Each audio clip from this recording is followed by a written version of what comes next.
Zola was a woman of quiet beauty, leading a life that could be described as ordinary by any measure.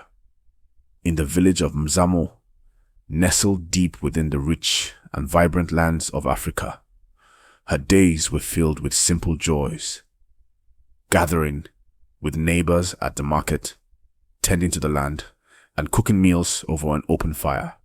Yet, despite the peace around her, Zola's nights were restless. Every night, without fail, she dreamed of a vast desert, the endless sand stretched under a burning sun, and in the distance she could make out a figure, distant, fading. Sometimes the figure moved, stumbling toward her, but always too far to reach.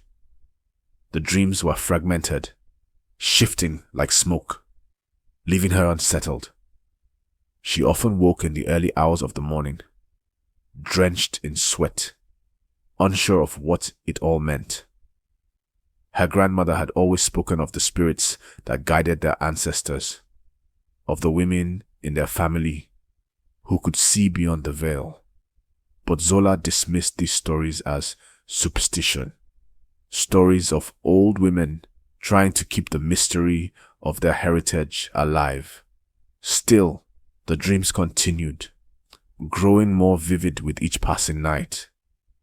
It wasn't long before Zola could not ignore the weight of these strange visions.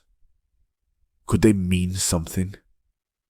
Or were they simply the product of her mind, overwhelmed by the pressures of daily life? Zola continued to dismiss the dreams as nothing more than a passing fancy of an overactive mind. She had no time for tales of prophecy and visions. After all, there was work to be done. Her life was already full of responsibilities. Yet, the dreams had begun to intrude in her waking hours. Sometimes, during the day, when the sun was high in the sky, Zola would see flashes of the desert landscape in her peripheral vision. Just a brief, sudden image, quickly fading as though it never existed. She would blink, shake her head, and move on, determined not to be distracted. But the sensation lingered. The image of the lone figure, walking in the harsh desert, haunted her thoughts. She found herself questioning the boundaries between her dreams and reality. Was it simply stress, or was there something more? She had no answer. The villagers had often spoken of gifted individuals in the past, those who could sense the world beyond the ordinary, but she never believed she was one of them. She was Zola, a woman like any other, with no special gifts, or so she thought. One evening, as Zola was washing clothes by the river, she found herself gazing out at the water, lost in thought. The stillness of the evening was broken by a voice in her mind. "You will see." She froze. Was it the voice of the desert figure in her dreams? Or was it her imagination running wild? Zola couldn't shake the voice, the words echoing through her thoughts, filling her mind with an unsettling sense of anticipation. That night she lay in bed, staring at the ceiling as the words reverberated in her mind. "You will see." The sentence was so simple, but its meaning felt profound, as though it contained a warning. But of what? The desert figure? Her destiny? Zola turned over, trying to push the thoughts aside, but they wouldn't leave her. The dreams continued, more vivid than ever. The lone figure appeared again, but this time, something was different. Zola saw the face of the figure clearly for the first time. It was a woman, dark-skinned like herself, with wise, knowing eyes. The woman reached out, her voice clear. "You are the one who will see." The figure's words felt like a call, but Zola had no idea what they meant. As the night passed, Zola's mind spun with questions. What was she supposed to see? What did it all mean? Her life had always been rooted in practicality. She had never sought out the supernatural. Yet, these dreams, these visions, were becoming impossible to ignore. She had to seek answers. But where could she turn? Her grandmother had spoken of visions in the past, of those who could see into the future. Was this what was happening to her? Was she being chosen? The next morning, Zola set out to visit her grandmother's hut. She had hoped that the old woman might offer some clarity. Her grandmother, though frail with age, was known to possess ancient knowledge, passed down through generations. Zola found her sitting outside, weaving a basket, her eyes sharp despite her years. When Zola arrived, her grandmother looked up and smiled knowingly. "You look troubled, child. Come sit." Zola hesitated for a moment before sitting down beside her grandmother. She took a deep breath before speaking. "Grandmother, I've been having strange dreams.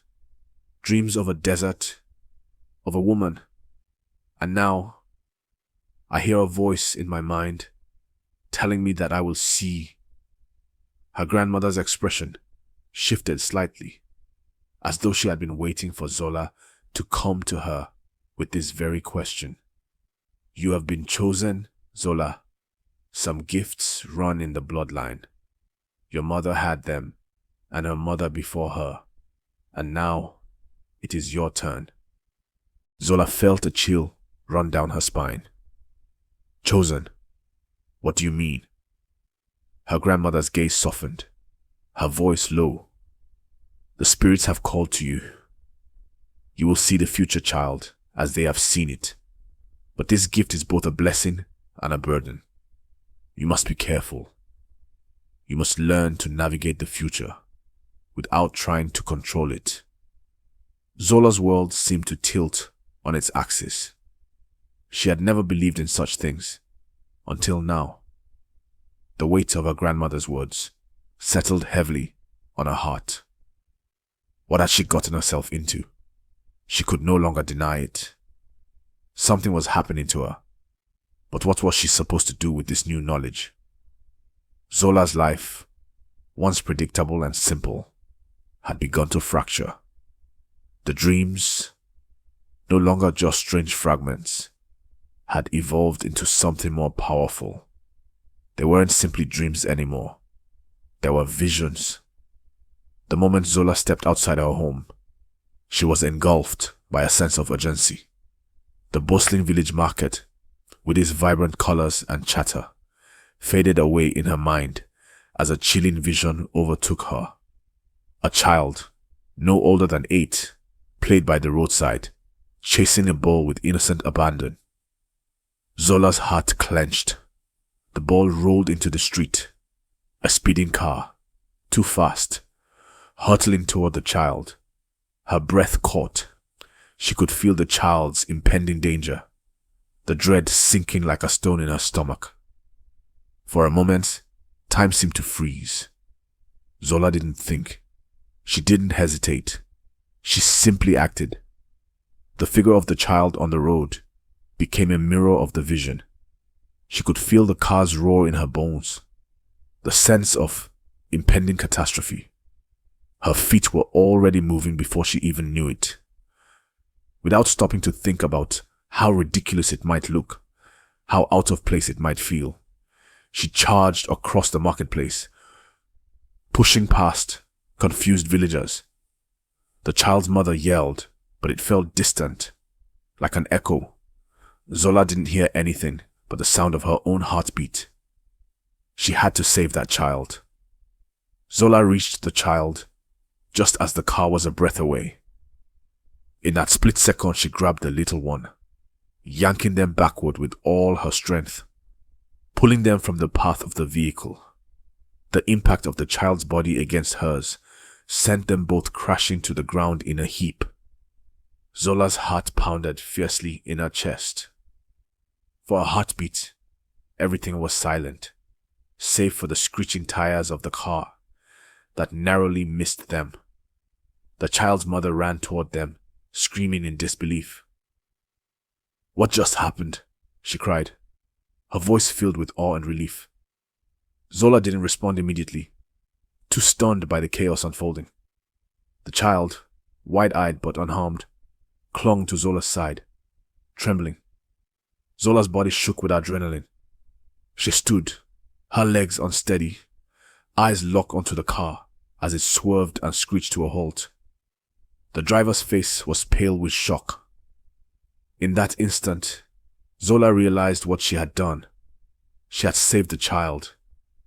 She had seen it before it happened and altered the course of fate. But the weight of that realization made her dizzy. What was this power? Could she keep using it? And if so, at what cost? The crowd gathered, whispering in awe, but Zola only heard the deafening silence in her own mind. The moment had passed, but the future still loomed ahead, uncertain. As the market square returned to a semblance of normalcy, Zola stumbled back, the full weight of the moment hitting her. The child was safe, but the overwhelming question swirled in her mind. She had acted instinctively, saved a life, without thinking. But what now? Was this just the beginning? Could she keep changing the future like this? The child's mother came over, her face full of gratitude, tears in her eyes. "I don't know how you knew, but you saved my child." Her voice was thick with emotion. Zola nodded stiffly, but inside she was far away, lost in a sea of doubt. Was she really saving anyone? Or was she just delaying something that would inevitably happen?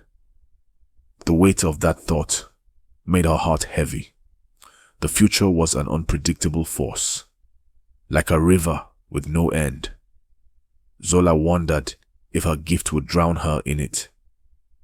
She turned to walk away, but a sense of foreboding settled into her bones. Was the world really better for having changed that moment? Or would the future simply adjust, create another catastrophe in its place? Zola had no answers. The voice from her dreams echoed in her mind. "You will see." But could she bear the weight of knowing? The question stayed with her as she walked home, unsure of what would come next. That night, Zola lay wide awake in the darkness, her mind racing. The day's events felt like a dream in itself. She had saved the child, yes, but the exhilaration that should have followed quickly faded, replaced by an unsettling sense of responsibility. She could no longer deny it. Her visions were real, and that power came with consequences. What if she had been wrong? What if her intervention had set something else into motion? She tried to focus on the familiar hum of the village at night, the distant calls of night birds, and the rustle of the wind through the trees. But she couldn't escape the feeling that the universe was watching her now, waiting for her next move. She had acted, but was it the right choice? Her grandmother's words returned to her. The future is not meant to be controlled. You must learn to navigate it, child. Zola knew her grandmother was right, but how could she ignore the vision? The desperate need to act when she knew what was coming. She thought back to her childhood, when life had been so simple, when she had no gifts, no visions. Was she better off without this burden? But deep down, Zola knew she couldn't abandon what had begun. She had seen the future, and now it was up to her to learn how to live with it. Tomorrow would bring more visions, more choices. She could only hope she was ready for what was coming. The days that followed the market incident were a blur of confusion and internal struggle. Zola's visions, once distant and fragmented, now came with alarming clarity.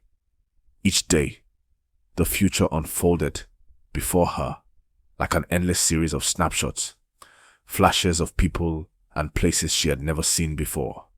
She could no longer pretend this was some passing phase. The truth had settled in her bones.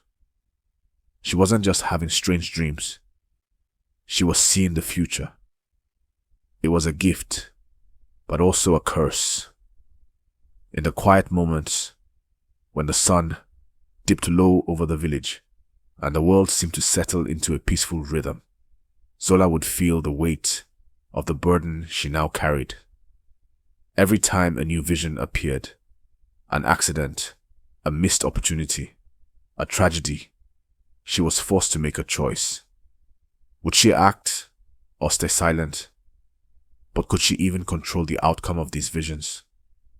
Or was she merely a witness to an inevitable fate?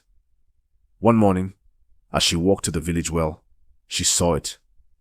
A young man, a childhood friend, walking toward a path that would lead him into danger.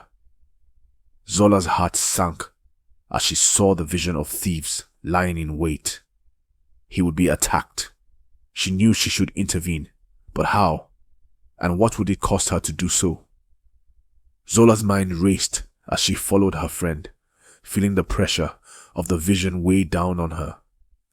The path ahead seemed so peaceful, yet she knew what was coming. She could see it so clearly. Her friend, the thieves, the confrontation that would leave him wounded. But he was proud, stubborn even, and he wouldn't listen to her warnings. What if she told him what she saw? Would he believe her? Would he even understand? Her steps quickened as she followed him, unsure of how to approach the situation. She tried to call out to him, but he turned and gave her a playful smile, waving her off. "Zola, you worry too much," he said, brushing aside her concerns. She stood there, unable to convince him, her heart sinking as she watched him walk directly into danger. The vision had come true. Zola rushed to the scene, just as the thieves attacked, grabbing him and pulling him away. But it was too late. The damage was done. The thieves were already gone, leaving him injured, but alive. Zola felt an overwhelming sense of guilt. She had tried to warn him, but her vision had been ignored. Could she have done more? Would things have been different if she had acted sooner? The weight of her choices pressed on her, and she realized that the future was not a simple thing to navigate. Each decision carried consequences, and not all of them could be undone. As the days passed, Zola began to withdraw further into herself. The visions kept coming, more frequent, more intense, and with each one, the choices grew harder. She could no longer pretend that she wasn't being affected by this gift. Her relationships with those around her began to fracture. Her friends, once eager to seek her counsel, grew distant, sensing her inner turmoil. She couldn't share her burden with them, couldn't explain the fear that gripped her every time a new vision appeared. They didn't understand, and frankly, she wasn't sure she understood herself. Her grandmother's advice echoed in her mind, but it felt insufficient now. "Navigate it, child," her grandmother had said. But how? How could she navigate a future that was so unpredictable, so full of potential dangers? Zola found herself avoiding her neighbors, retreating into the solitude of her thoughts. Each vision felt like a new test, a new puzzle she was too afraid to solve. What if she made the wrong choice? What if she intervened and made things worse? The burden of knowing the future was beginning to erode her peace of mind. Zola longed for the simplicity of her old life before the visions had entered her world. But deep down, she knew that she couldn't go back. She had seen too much. The future was now her responsibility. One evening, after a particularly draining vision, Zola wandered out into the village square. her thoughts heavy. The sun had just dipped below the horizon, and the cool evening air brought little relief from the heat of her inner turmoil. She sat by the fire, the flames casting dancing shadows on the earth, and for the first time in days, allowed herself to cry. She had saved lives, yes, but at what cost? Each intervention, each decision, seemed to bring more questions than answers. What if she was wrong? What if the future couldn't be changed? The more she saw, the more she realized how little control she had over the outcome. Her heart was torn between the desire to help and the fear of making things worse. She could see her grandmother's face in her mind, calm and steady as ever. The future, child, her grandmother had said, is not for you to control, only to understand. Zola wiped her tears, standing up and brushing the dirt from her clothes. She had to find a way to accept the future, to stop fighting it. It was not hers to change, and yet she knew deep down that she couldn't let go of the need to act. The weight of her gift was heavy, but she had no choice but to carry it. Weeks passed, and Zola's visions grew sharper, more urgent, but so did her exhaustion. Each glimpse of the future felt like a weight pressing down on her chest. She had tried to distance herself, but the future refused to be ignored. One morning, as the sun painted the sky in soft oranges and pinks, Zola had a vision of her own future. The path ahead was no clearer than any of the others. Yet, for the first time, it didn't scare her. She saw herself, older and wiser, standing before a crowd. The people were looking to her, not for miracles, but for guidance. The weight of her gift no longer felt like a burden, but a tool. Her heart raced with realization. She didn't need to control the future. She simply needed to choose her response to it. The fear that had once crippled her began to dissolve, replaced by something stronger: acceptance. Zola stood up, the clarity washing over her like a river. She was ready to navigate this gift with the wisdom she had gained, not to avoid the future but to face it with courage. Zola walked into the village square, her heart light for the first time in weeks. Her grandmother's words echoed in her mind. The future is not for you to control, child, only to understand. Zola had spent so much time running from her ability, questioning it, fearing it. But now she saw the future as part of the tapestry of life, imperfect, unpredictable, but still hers to live. As she passed the people of the village, she no longer saw them as mere faces, but as part of a greater whole, each with their own story, their own choices.